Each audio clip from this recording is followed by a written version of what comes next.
Hi everyone. Today I'm doing a mortise and tenon joint as part of the wardrobe project. This is a concealed one, unlike some of the others.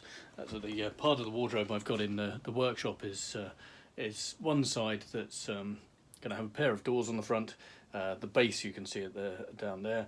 This is the side panel. You can see underneath the side panel there's various sort of joints where it's come together. There's a mortise and tenon down this side. So I've already created this lovely panel that's underneath here. There's some doors and other stuff over the far end of the workshop ready to go together. I've put the base in. This section at the front here is tenoned into a concealed tenon at the bottom, and there's the base panel is into a groove in the back of this piece along here, and you can see the jointing on the frame down the bottom there. Anyway, so job at the moment is to put in this. Here is a sort of tenon, a mortise that I've put into the top, and this is the top panel that's going to go into this groove. So these have been routed in using a spindle moulder, little handheld router, and I need to make a mortise to fit that. Obviously this panel fits into this, and it'll actually sit on top. The piece of wood I have is this piece, which is in the vise, and I need to mark up and create a tenon on the end so that this will then fit onto, three hands for this job, this will then fit onto here, like so, and go into there. The top will then attach to it, and it all starts to come together and be rigid. So I need to cut back the bits that aren't going to go into this mortise, and let's just pop you on here for a moment. Let's put this back in the vise. I've got the length marked on this, and I'll show you here.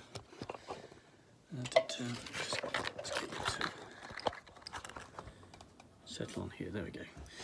Right, let's just take that out of there. Okay, so our wood is in the vise. There we go. Now this, to the top of the tenon, with my rather old tape measure, is 833 millimeters, which I've got a mark on here. And I've actually marked this in various locations all the way around this piece, so that theoretically, if it's square, which I hope it is, I can put my square on this and I can mark it on those marks. Now there are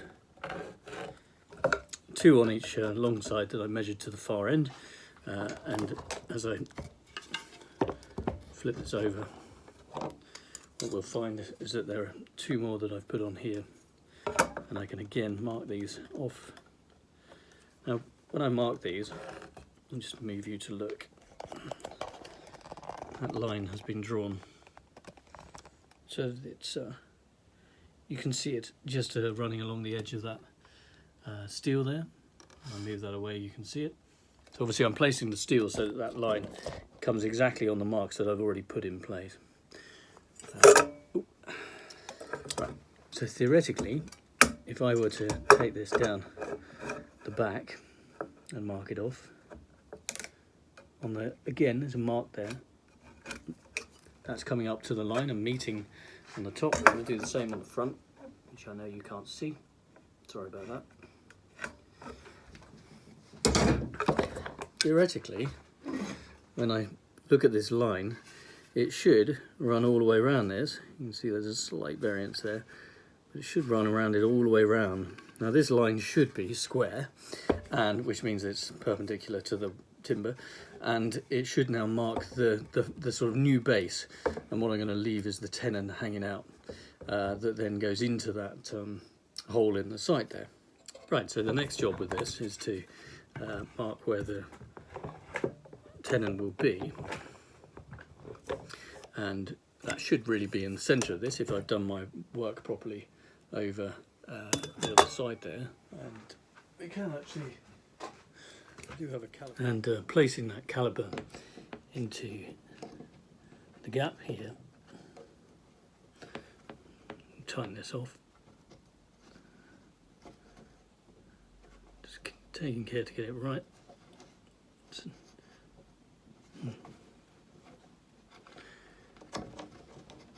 Tricky getting it to stay in the gap without moving, but there we go. We're looking at 10.5 millimeters on the vernier. So that's where that machining has given us the thickness. So I need to be working to my tenon to be 10.5 millimeters wide in the centre of that piece of wood. Right. So this timber is 23 millimeters wide. So if I go to the centre point of that, it's going to be about 11 and a half, obviously. If I set this to about 11, I want to put a pencil line down the centre, so I'm going to just mark this against that, then flip it over and mark it against that. And what I find is that both of those will come on the same line. So if I now use this, set up this way, to do the centre line,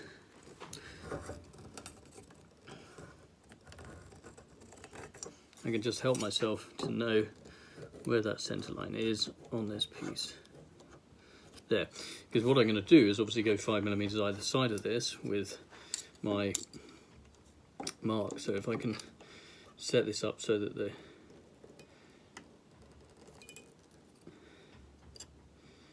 going to go to about 4.5, because I'm going to put my line beyond, which always means I'm adding another ½ millimeter or so, which will bring it to sort of 5 millimeters. And then if I'm working to leave my pencil line visible when I trim this back, I know that I've left that 11.5 that I need. Sorry, 10.5, wasn't it? Anyway, I'll keep on going.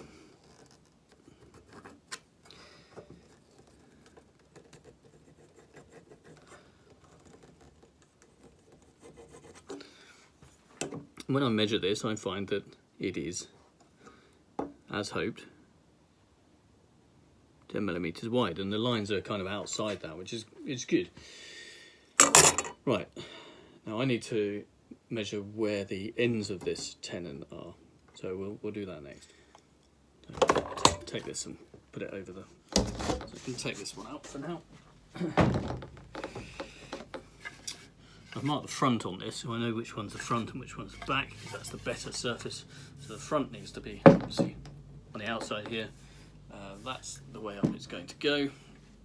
So if I lie this down next to this, these timber sizes are the same. Bring you over here. Hopefully you can see what's going on. It's tricky to balance. Tricky to balance. What you can see here is obviously this doesn't come right to the edge, and it certainly doesn't come to the front. So I've stopped it short because I wanted to protect the sizes. Also, this is slightly smaller than that piece. Every piece is different. So that's fine. We can accommodate that. But what I need to do is mark where that point was on there, and actually I'll get my square and help to do that.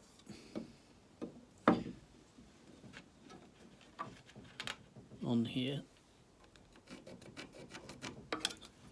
So I'm bringing that up across the face of the tenon, so I know where this tenon is now going to end. I can do the same thing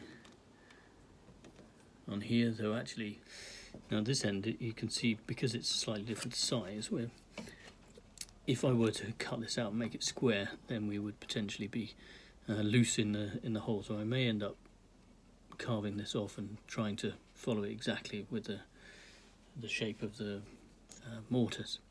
So I'm not going to mark up that end. I know I need to trim it back, but we'll do that closer to the top.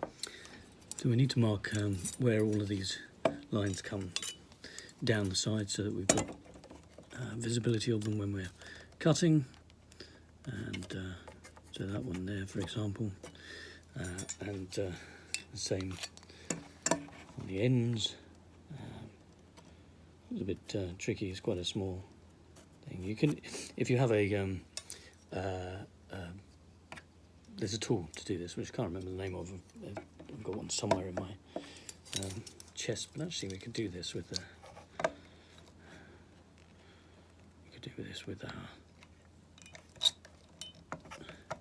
our measure set in this way. There we go. So we know we're following that line. This then follows down the side in the same way. So as long as we're firm against there, we can mark that off and do the same thing the other way. Not going to put them down this side because I know that I'm leaving this section clear.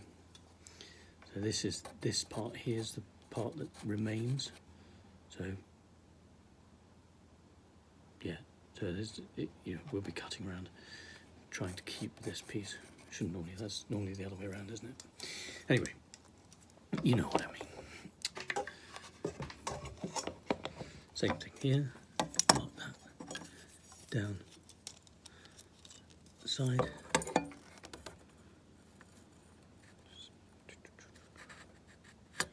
Just like so. So that's where we're going to cut to make sure that we take off this piece. That's the bit that needs to come out when we do our first cut down here and round the base. And the same with the sides. So, tenon saw. See if we can stand this up straight in the vise. We're going to cut this across, just leaving the line visible. That's it. And then theoretically we follow this line down. Now, I've got one on my side, you've got one on yours, and that should be enough for both of us. Now I'm just going to double check the front. Here's the front. The front is this side, which is good. That's definitely what it needs to be.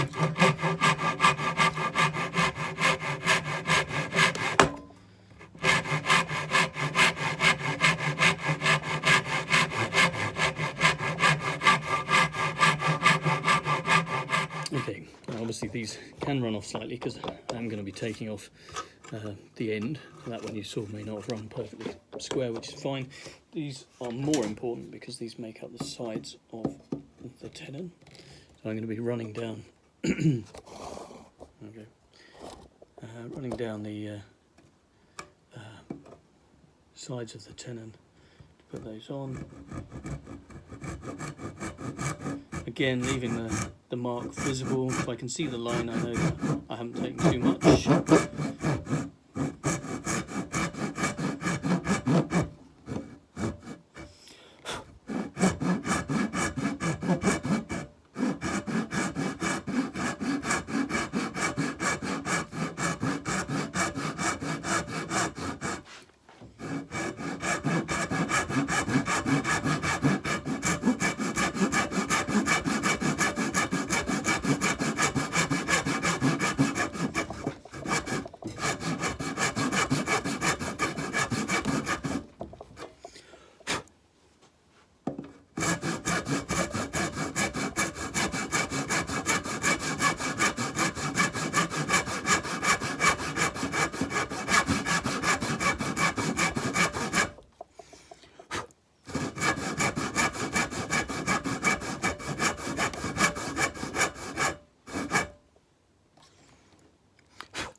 You'll notice I'm stopping and checking, and that's because I'm trying to make sure they don't go too far. I can see one side but not the other, so I have to keep stopping and checking. So same thing on this one.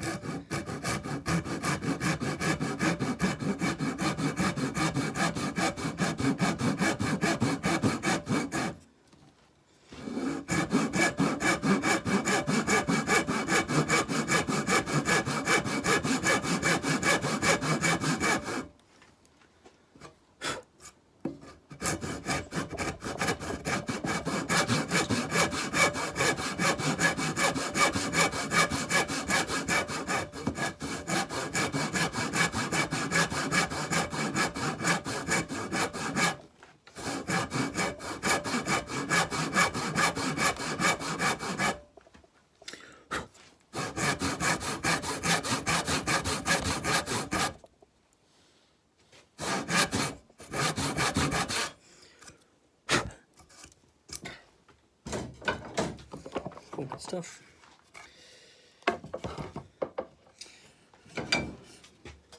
Now I'm just cutting down towards the tenon from the side.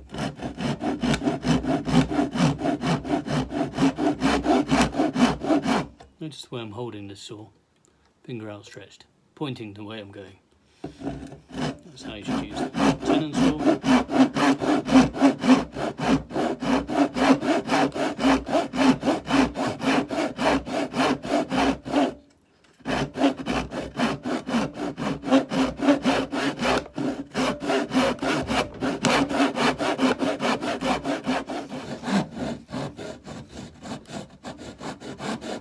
Obviously we don't want to go too far with it, so I've been checking my excess. It's quite loose here, so I'm now going to just slide this in, make sure I've gone deep enough. There we go.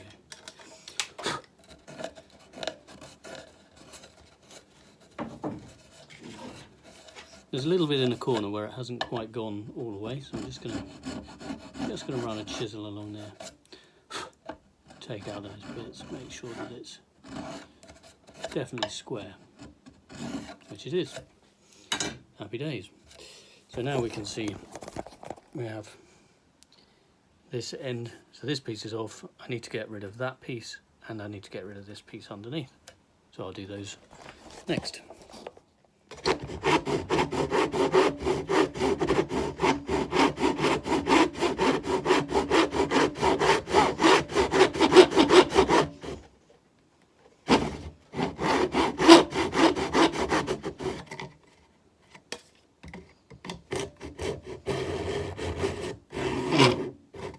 There we go. Same thing on that one. Just check it.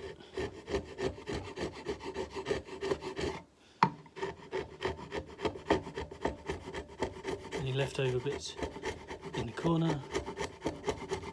Nice sharp chisel.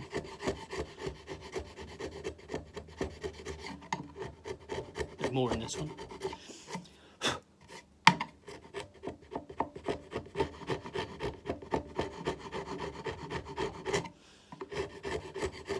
So obviously the saw has got a thickness to it, so if you cut in two directions you end up leaving a kind of a square that's not quite, that's not been removed unless you go full depth in one direction, which obviously you're trying not to risk it. Now I need to cut this one, so there wasn't a massive point in marking up because I'm actually going to go from the top now down to the tenon. I can see where the lines are. I've got it already cut, so I'm just going to follow those down here until I hit the point where I cut it in, and there it is. Right.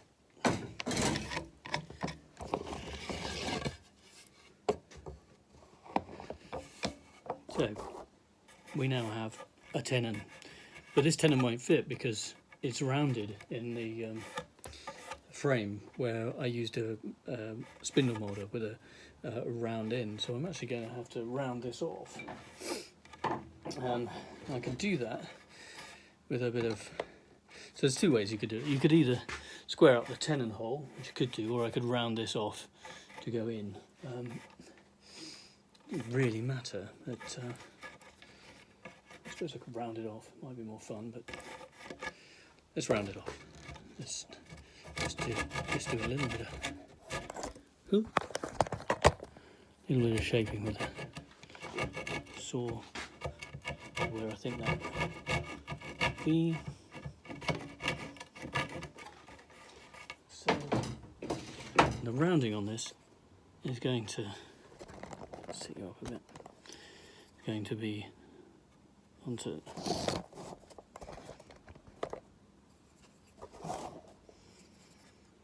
the top of this. We're going to just take off these corners so they are rounded, and then the end will be sort of semicircular. And I'll need to do the back, same down the back here, leaving a bit, taking a bit more so that it actually This was a bit narrower, so it's got to go all the way to the end, doesn't it? Hey, you understand what I mean. So I'm just going to nip this up, cut these down, and just trim them off.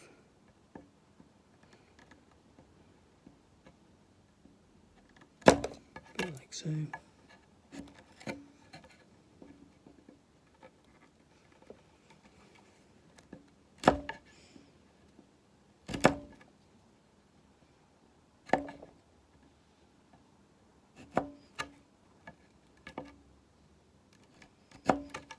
There we go, so we get our rounding like that. We can then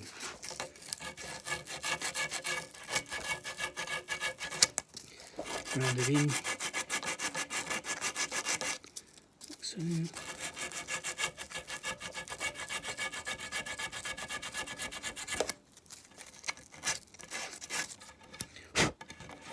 So we end up with a rounded end. Do the same thing with this one. This needs to come all the way to the end. Let's see. With the saw.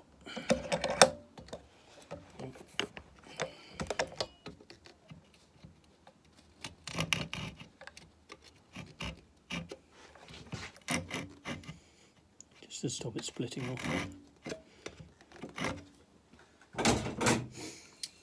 Now the same as last time.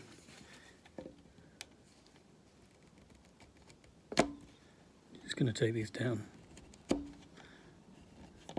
that we leave a rounded end.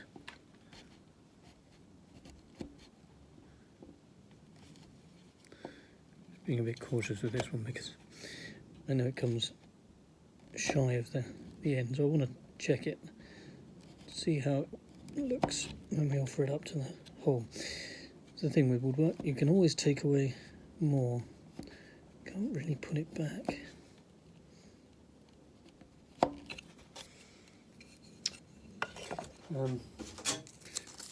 As with the last one, we can do it this way. I could also get a file on here if I was wanting to.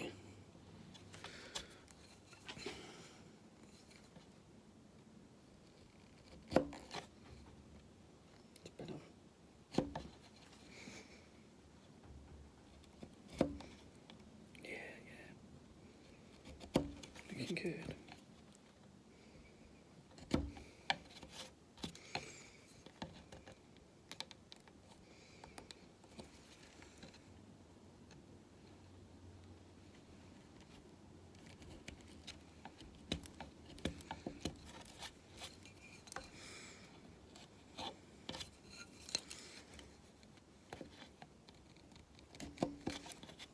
Right, let's see how it offers up. Right, if I try and, obviously if I try and put this in, it isn't going to go because it's still oversized. This side won't fit, this side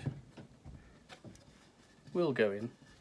So it's obviously narrower at this end. And in terms of the length, when I look at how far it is, whether it's too long, I can see that it is a little long. And I need to trim some off the ends. So there's work to do on this.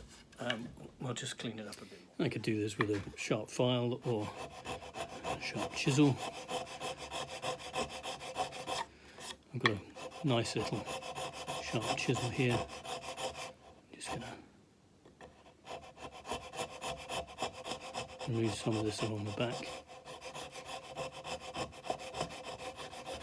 where it was sticking.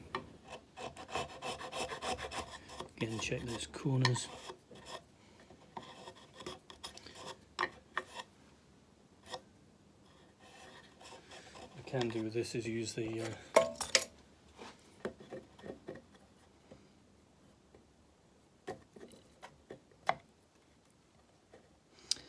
calipers on this and see where we are with it.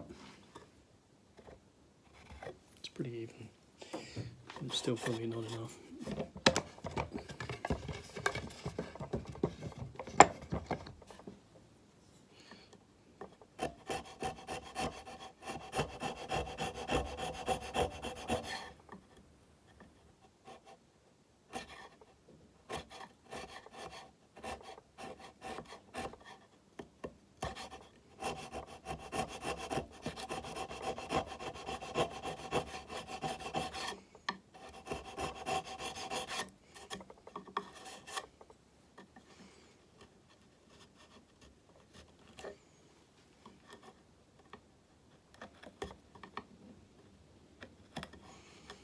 rounding looked good, but it was too long. Just improving it where it's obviously a bit bad, but I think they will need to take some off the length overall.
So you can see this side is now starting to push in, as is this side. I'd like it to be a tight fit, so it's important that it can be pushed. In terms of length, it's still slightly over long. And when we looked at how wide it is,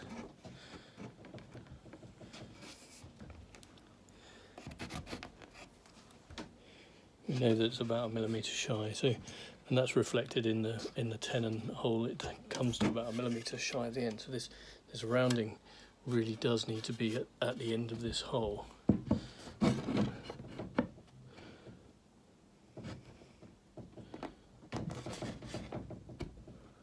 Sort of like so, but it's quite a big millimetre. I could probably take a little of it. So after trimming a bit more, we offer it up again.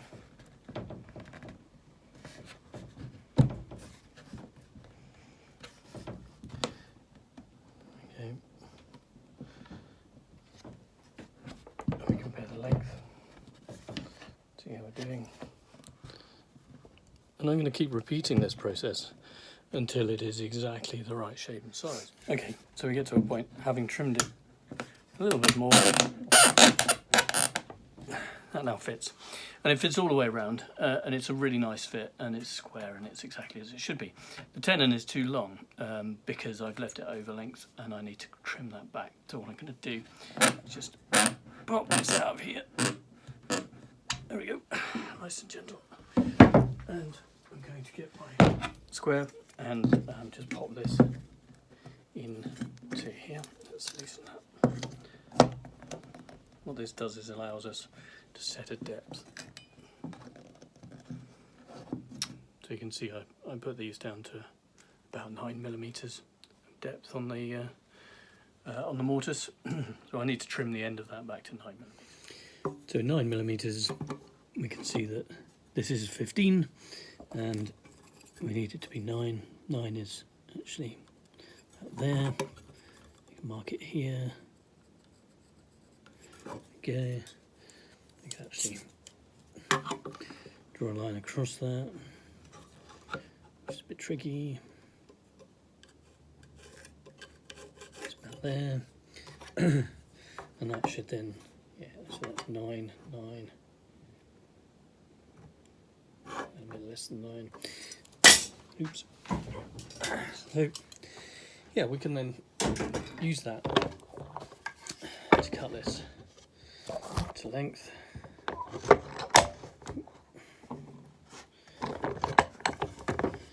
A line.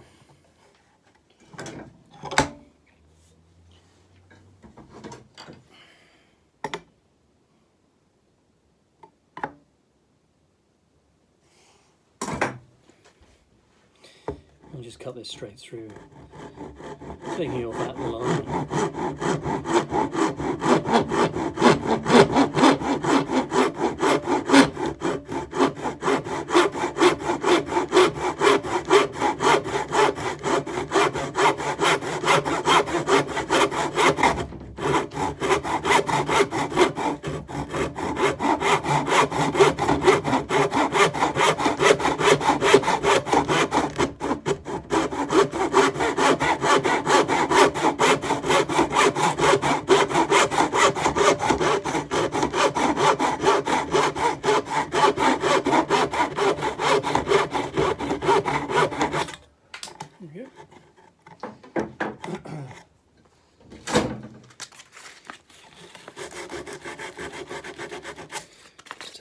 burrs off.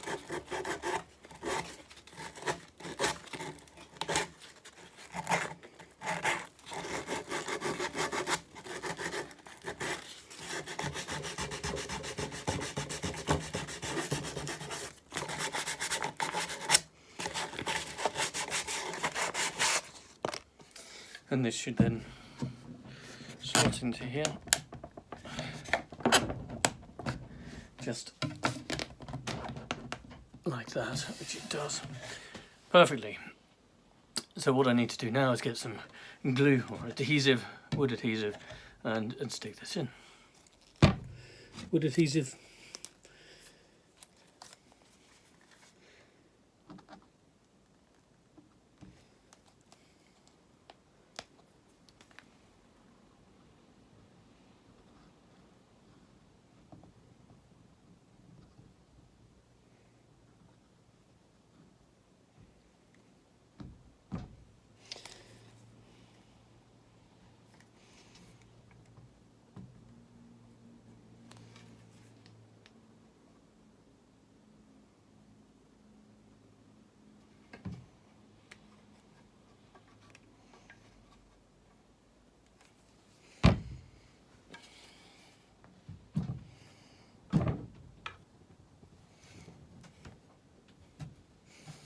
And I'm going to use a very long clamp that I've got here.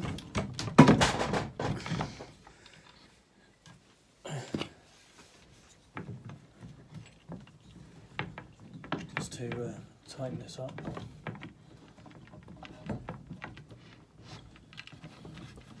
Because this is a sort of concealed tenon, it doesn't go all the way through, so you can't put a wedge into it and sort of stop it from pulling out. So this is purely going to rely on the purely reliant on the adhesive to hold it for now. Longer term, it's going to have the top piece is going to be fixed to it, so that'll hold it in one direction. There'll also be a connecting member on the rest of the wardrobe, so it won't be able to move from its position. And I can see this is trying to pull it over a bit, so I'm just going to try and correct it. Okay, so I just moved the clamp a little underneath to try and fit it square. What I'm also going to do is just put this against here and make sure that this is standing square.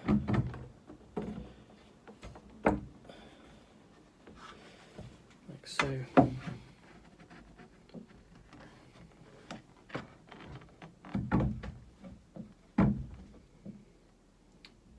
Like so. I think if anything its positioning is actually flexing this member rather than the joint, but if I know it's all square as it goes off, then it'll try and stay true when I'm assembling the rest of the wardrobe. So there we go. That's how I do a sort of hidden tenon. I think the only change that I would make to that process would probably be using a scribe as a sort of marking gauge that you can use to mark the tenon on the timber rather than pencil, which gives you two actual score marks. I've actually got one somewhere, but I don't have it to hand at the moment. But yeah, otherwise that's how we do a hidden tenon. I hope you found that interesting. Thanks for watching. Subscribe if you like it.